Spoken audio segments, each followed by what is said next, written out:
কলিকাতা বিশ্ববিদ্যালয় BA fifth সেমিস্টারের সকল জেনারেল ছাত্রছাত্রী, তোমাদের যাদের হিস্টোরি সাবজেক্টটি পাস কোর্সে রয়েছে, অর্থাৎ হিস্টোরি ডিএসই A2 পেপারটি তোমাদের যাদের রয়েছে, তোমাদের জন্য আজকের এই ভিডিওটি খুবই গুরুত্বপূর্ণ হতে চলেছে। কারণ আজকের এই ভিডিওটিতে তোমাদের জন্য বাছাই করা দুটি গুরুত্বপূর্ণ 5 নম্বরের কোশ্চেনের অ্যান্সার নিয়ে আলোচনা করব। কোশ্চেন দুটি ছিল, দেখো। প্রথম কোশ্চেন ছিল নাৎসি সোভিয়েত অনাক্রমণ চুক্তি স্বাক্ষরের প্রেক্ষাপট সংক্ষেপে আলোচনা করো। খুবই গুরুত্বপূর্ণ প্রশ্ন। অথবা এই প্রশ্নটি এভাবে আসতে পারে, রুশ জার্মান অনাক্রমণ চুক্তি স্বাক্ষরের প্রেক্ষাপট সংক্ষেপে আলোচনা করো। মোস্ট ইম্পর্টেন্ট একটি কোশ্চেন। এবং দ্বিতীয় কোশ্চেন ছিল এমস টেলিগ্রাম কি।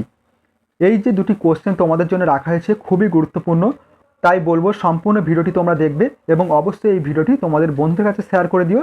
এবং চ্যানেলে নতুন হয়ে থাকলে অবশ্যই তোমরা চ্যানেলটি সাবস্ক্রাইব করে রেখো এই ধরনের গুরুত্বপূর্ণ ভিডিও আরও পাওয়ার জন্য। চলো তোমরা দেখে নাও কোশ্চেন দুটির অ্যান্সার। দেখো তোমরা কোশ্চেনের অ্যান্সারগুলি দেখে নাও। প্রথম কোশ্চেন ছিল তোমাদের নাৎসি সোভিয়েত অনাক্রমণ চুক্তি স্বাক্ষরের প্রেক্ষাপট সংক্ষেপে আলোচনা করো। অথবা প্রশ্নটি এভাবে আসতে পারে, রুশ জার্মান অনাক্রমণ চুক্তি স্বাক্ষরের প্রেক্ষাপট সংক্ষেপে আলোচনা করো। খুবই গুরুত্বপূর্ণ একটি 5 নম্বরের প্রশ্ন তোমাদের। দেখো উত্তরটি দেখে নাও। উত্তরে বলা হয়েছে 1939 খ্রিস্টাব্দের 23শে আগস্ট সোভিয়েত পররাষ্ট্রমন্ত্রী মলোটভ ও জার্মান পররাষ্ট্রমন্ত্রী রিবেনট্রাপের মধ্যে 10 বছর মেয়াদী যে গোপন চুক্তি স্বাক্ষরিত হয় তাই রুশ জার্মান অনাক্রমণ চুক্তি নামে পরিচিত। এই চুক্তি সংগঠিত হওয়ার পিছনে একাধিক কারণ ও গুরুত্ব ছিল, সেগুলি নিম্নে আলোচনা করা হলো। দেখো কারণ রয়েছে, সুচতুর হিটলার উপলব্ধি করেছিলেন যে পোল্যান্ড আক্রমণ করলে ইংল্যান্ড ও ফ্রান্স সহজে মেনে নেবে না। এই কারণে একদিকে তিনি যেমন যুদ্ধের প্রস্তুতি শুরু করেন, তেমনি অন্যদিকে সাম্যবাদী রাশিয়ার সঙ্গে চুক্তি স্থাপনে উদ্যোগী হন। হিটলারের কমিউনিস্ট বিদ্বেষ বা স্ট্যালিনের নাৎসি বিদ্বেষ কারও অজানা নয়। এ সত্ত্বেও কয়েকটি কারণে দুপক্ষ কাছাকাছি আসতে বাধ্য হয়। 1 নম্বর কারণ রয়েছে, জার্মানি উপলব্ধি করেছিল যে তার পক্ষে একই সঙ্গে পূর্ব ও পশ্চিম দুই সীমান্তে রাশিয়া এবং ইংল্যান্ডে ও ফ্রান্সের সঙ্গে যুদ্ধ করা সম্ভব নয়। তাই তিনি একের পর এক 1 by 1 পলিসি নীতি গ্রহণ করেন। তিনি রাশিয়ার মিত্রতা থেকে পশ্চিম রাষ্ট্রগুলিকে বিচ্ছিন্ন করে প্রথমে পশ্চিমী দেশগুলিকে পরাস্ত করার নীতি গ্রহণ করেন। দ্বিতীয় কারণ, যুদ্ধ ও অর্থনৈতিক প্রয়োজনে রাশিয়ার কাঁচামাল জার্মানির প্রয়োজন ছিল। অপরপক্ষে রাশিয়ারও কিছু স্বার্থ ছিল। 3 নম্বর কারণ, রাশিয়ার পূর্ব সীমান্তে রুশ বিরোধী জাপান তখন প্রবল শক্তিশালী হয়ে উঠেছিল এবং যে কোনো সময় রাশিয়াকে আক্রমণ করতে পারত। এই অবস্থায় পূর্ব পশ্চিম দুই সীমান্তে রাশিয়ার পক্ষে যুদ্ধ পরিচালনা করা যথেষ্ট অসুবিধাজনক ছিল। 1939 খ্রিস্টাব্দের 23শে আগস্ট মধ্যরাতে রুশ জার্মান অনাক্রমণ চুক্তি স্বাক্ষরিত হয়। এই চুক্তির সম্পাদনে রুশ পররাষ্ট্রমন্ত্রী মোলোটোভ এবং জার্মান পররাষ্ট্রমন্ত্রী রিবেনট্রপ গুরুত্বপূর্ণ ভূমিকা পালন করেন। এরপর দেখে নাও যে শর্তাবলীগুলি দেখে নাও। চুক্তির শর্তানুসারে স্থির হয় যে 1. আগামী 10 বছর জার্মানি ও রাশিয়া পরস্পরকে আক্রমণ করবে না। 2. শান্তিপূর্ণভাবে পারস্পরিক বিবাদ মিটিয়ে নেওয়া হবে। 3. তৃতীয় কোনো শক্তি দ্বারা দুজনের কেউ আক্রান্ত হলে কেউই সেই তৃতীয় পক্ষকে সাহায্য করবে না। এই চুক্তির একটি গোপন অংশ ছিল, তাতে স্থির হয় যে দুপক্ষ পোল্যান্ডকে নিজের মধ্যে ভাগ করে নেবে। এরপর দেখে নাও গুরুত্ব রয়েছে, এই চুক্তির যে গুরুত্ব রয়েছে সে গুরুত্বটি দেখে নাও। এই চুক্তির গুরুত্বকে অস্বীকার করা যায় না। 1. এই চুক্তি ছিল হিটলারের কূটনৈতিক দক্ষতার চূড়ান্ত নিদর্শন। এর দ্বারা হিটলার জার্মান বিরোধী জোট গঠনের সম্ভাবনা দূর করেন এবং আপাতত রাশিয়াকে নিরপেক্ষ রেখে ভবিষ্যতে রাশিয়া আক্রমণের ব্যবস্থা করেন। 2 নম্বর বলা হয়েছে গুরুত্ব, ইঙ্গো ফরাসির পক্ষের নির্বুদ্ধিতায় এই চুক্তি সম্পূর্ণ হয় এবং জার্মানির হাত শক্ত হয়। পরিস্থিতিকে কাজে লাগিয়ে ইঙ্গো ফরাসি পক্ষ অনায়াসে শক্তিশালী হতে পারত। এরপর 3 নম্বর গুরুত্ব বলা হয়েছে, এই চুক্তি হিটলারের হাত শক্ত করে তাকে পোল্যান্ড আক্রমণে প্ররোচিত করে। এক্ষেত্রে যুদ্ধ অনিবার্য ছিল।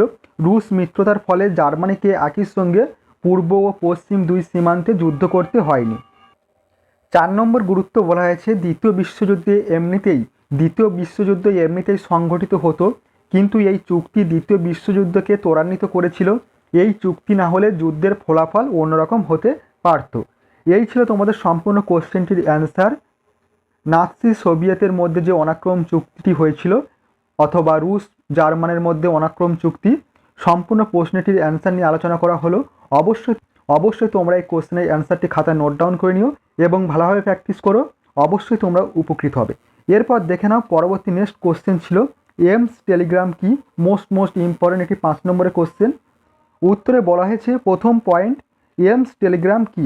প্রাশিয়ার রাজা প্রথম উইলিয়াম এমস নামক স্থান থেকে তার প্রধানমন্ত্রী বিসমার্ককে টেলিগ্রামের মাধ্যমে একটি খবর পাঠান। এই খবরের বিষয় ছিল ফরাসি দূত বেনেডিক্টের সঙ্গে রাজা প্রথম উইলিয়ামের আলোচনার সারসংক্ষেপ। এই ইতিহাসই এমস টেলিগ্রাম নামে খ্যাত। পরবর্তী নেক্সট পয়েন্ট বলা হয়েছে এমস টেলিগ্রামের পটভূমি। ফরাসি দূত বেনেডিক্টের সঙ্গে রাজা প্রথম উইলিয়ামের আলোচনার সারসংক্ষেপকে কেন্দ্র করে এমস টেলিগ্রামের পটভূমি রচিত হয়েছিল। ঘটনাটি হলো, প্রথম রয়েছে স্পেনের সিংহাসন নিয়ে বিরোধ। ফ্রান্সের পূর্ব সীমান্তে ধারাবাহিকভাবে জার্মানির উত্থান ঘটে। এর ফলে ফ্রান্সের নিরাপত্তা বিঘ্নিত হওয়ার সম্ভাবনা দেখা যায়। এই পরিস্থিতিতে প্রাশিয়ার প্রধানমন্ত্রী বিসমার্ক ফ্রান্সের পশ্চিম প্রান্তে অবস্থিত স্পেনের সিংহাসনে প্রাশিয়ার রাজপুত্র লিওপল্ডকে বসানোর ব্যবস্থা করে। ফলে ফ্রান্স পূর্বে জার্মানি ও পশ্চিমে স্পেনের দ্বারা বেষ্টিত হওয়ার সম্ভাবনা তৈরি হলে ফ্রান্সের জনগণ উত্তেজিত হয়ে ওঠে। পরবর্তী পয়েন্টে বলা হয়েছে ফ্রান্সের বিরোধিতা। স্পেনের সিংহাসনের প্রাশিয়ার রাজপুত্র লিওপোল্ডের মনোনয়নে ফ্রান্স বিরোধিতা করে, কারণ ফ্রান্সের পূর্ব দিকে জার্মানি এবং পশ্চিম দিকে স্পেনে জার্মানির হোয়েনজোলার্ন বংশের রাজা লিওপোল্ড সিংহাসনে বসলে ফ্রান্সের সার্বভৌমত্ব বিপন্ন হওয়ার সম্ভাবনা ছিল। ফলে ফ্রান্স বিরোধিতা করায় লিওপোল্ড স্পেনের এই প্রস্তাবে রাজি হননি। পরবর্তী নেক্সট পয়েন্ট বলা হয়েছে প্রাশিয়ার প্রতিশ্রুতি লাভে ফ্রান্সের প্রচেষ্টা। ফ্রান্সের বিরোধিতায় লিওপোল্ড স্পেনের সিংহাসনে বসতে নাকচ করলেও ফ্রান্সের সম্রাট তৃতীয় নেপোলিয়ান এতে সন্তুষ্ট হননি। তিনি প্রাশিয়ার রাজা প্রথম উইলিয়ামের কাছ থেকে প্রতিশ্রুতি চেয়েছিলেন যে জার্মানির হোয়েনজোলার্ন বংশের কেউ কখনো স্পেনের সিংহাসনে বসবে না। পরবর্তী নেক্সট পয়েন্ট ঘরের দাগে রয়েছে কাউন্ট বেনেডিক্টের প্রস্তাব। ফরাসি সম্রাট তৃতীয় নেপোলিয়ানের নির্দেশ অনুযায়ী ফরাসি দূত কাউন্ট বেনেডিক্ট প্রাশিয়ার রাজা প্রথম উইলিয়ামের প্রতিশ্রুতি আদায় করতে প্রাশিয়ার রাজা প্রথম উইলিয়ামের কাছে যান। এখন প্রাশিয়ার রাজা প্রথম উইলিয়াম এমস নামক স্থানে বিশ্রামরত ছিলেন। বেনেডিক্ট এমস এ গিয়ে রাজার সঙ্গে দেখা করেন, প্রতিশ্রুতির বিষয়টি নিয়ে আলোচনা করেন। এখন রাজা অত্যন্ত বিনীতভাবে তাকে জানিয়ে দেন যে এ ধরনের প্রতিশ্রুতি দেওয়া তার পক্ষে সম্ভব নয়। পরবর্তী নেক্সট পয়েন্ট রয়েছে এমস টেলিগ্রাম ও পরিবর্তিত বিষয়। প্রাশিয়ার রাজা আলোচনার বিষয়টি টেলিগ্রামের মাধ্যমে তার প্রধানমন্ত্রী বিসমার্ককে জানিয়ে দেন। কূটনীতিবিদ বিসমার্ক টেলিগ্রামের কিছু শব্দ বাদ দিয়ে টেলিগ্রামটি এমনভাবে সাজান যাতে মনে হয় প্রাশিয়ার রাজা ফরাসি দূত বেনেডিক্টকে অপমান করে তাড়িয়ে দিয়েছেন। পরের দিন বিসমার্ক এই টেলিগ্রামটি নর্থ জার্মান গ্যাজেট ও অন্যান্য সংবাদপত্রে প্রকাশ করে দেন। ফরাসিরা এটিকে জাতীয় অপমান বলে মনে করে প্রতিশোধ গ্রহণে ব্যগ্র হয়ে ওঠে এবং পরের দিনই 15 জুলাই ফ্রান্স প্রাশিয়ার বিরুদ্ধে যুদ্ধ ঘোষণা করে। ফ্রান্সের এই যুদ্ধ ঘোষণার বিরুদ্ধে প্রতিক্রিয়া জানাতে গিয়ে বিসমার্ক বলেছেন, লাল কাপড় দেখে ফরাসি ষাঁড় খেপে গেছে। এই ছিল তোমাদের সম্পূর্ণ কোশ্চেন দুটির অ্যান্সার। খুবই গুরুত্বপূর্ণ কোশ্চেন দুটি। তোমরা অবশ্যই কোশ্চেন দুটির অ্যান্সার খাতায় নোট ডাউন করে নিও এবং ভালোভাবে প্র্যাকটিস করো। অবশ্যই তোমরা উপকৃত হবে। ভিডিওটি ভালো লেগে থাকলে অবশ্যই ভিডিওটিতে একটি লাইক প্রদান করো এবং চ্যানেলে নতুন হয়ে থাকলে অবশ্যই তোমরা চ্যানেলটি সাবস্ক্রাইব করে রেখো এই ধরনের গুরুত্বপূর্ণ ভিডিও আরও পাওয়ার জন্য।